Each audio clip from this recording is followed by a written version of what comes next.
कैसे हुई थी रुद्राक्ष की उत्पत्ति? आगे बढ़ने से पहले आप सभी भक्तों से विनती ही कि इन कथाओं को संपूर्ण सुना करें।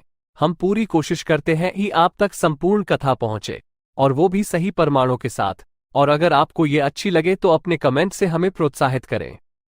अगर आप चैनल पर नए हैं तो इसे सब्सक्राइब करना ना भूलें। चलिए आगे बढ़ते हैं। पुराणों में एक कथा प्रचलित है। कहते हैं एक बार भगवान शिव ने अपने मन को वश में कर दुनिया के कल्याण के लिए सैकड़ों सालों तक तप किया। एक दिन अचानक ही उनका मन दुखी हो गया। जब उन्होंने अपनी आंखें खोली तो उनमें से कुछ आंसू की बूंदें गिर गई। इन्हीं आंसू की बूंदों से रुद्राक्ष नामक वृक्ष उत्पन्न हुआ। शिव भगवान हमेशा ही अपने भक्तों पर कृपा करते हैं। उनकी लीला से ही उनके आंसू ठोस आकार लेकर स्थिर हो गए। जनधारणा है कि यदि शिव पार्वती को प्रसन्न करना हो तो रुद्राक्ष धारण करना चाहिए। क्या है रुद्राक्ष? रुद्राक्ष एक प्रकार का जंगली फल है जो बेर के आकार का दिखाई देता है तथा हिमालय में उत्पन्न होता है। रुद्राक्ष नेपाल में बहुतायत में पाया जाता है।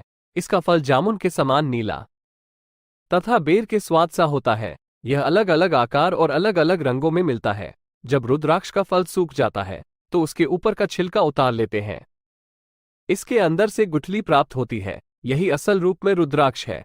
इस गुठली के ऊपर 1 से 14 तक धारियां बनी रहती हैं। इन्हें ही मुख कहा जाता है। रुद्राक्ष की श्रेणी। रुद्राक्ष को आकार के हिसाब से 3 भागों में बांटा गया है। एक उत्तम श्रेणी, जो रुद्राक्ष आकार में आंवले के फल के बराबर हो, वो सबसे उत्तम माना गया है। 2 मध्यम श्रेणी, जिस रुद्राक्ष का आकार बेर के फल के समान हो, वो मध्यम श्रेणी में आता है। 3 निम्न श्रेणी, चने के बराबर आकार वाले रुद्राक्ष को निम्न श्रेणी में गिना जाता है। जिस रुद्राक्ष को कीड़ों ने खराब कर दिया हो, या टूटा फूटा हो, या पूरा गोल न हो, जिसमें उभरे हुए दाने न हो, ऐसा रुद्राक्ष नहीं पहनना चाहिए। वहीं जिस रुद्राक्ष में अपने आप डोरा पिरोने के लिए छेद हो गया हो, वो उत्तम होता है।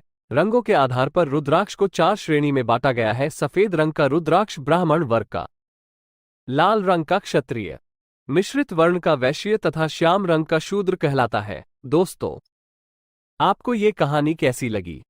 आप अपने कमेंट्स के द्वारा हमें अवश्य बताएं। ये स्टोरी पसंद आने पर लाइक और शेयर करें। ऐसी ही और कहानियों के लिए हमें सब्सक्राइब कर लें। धन्यवाद।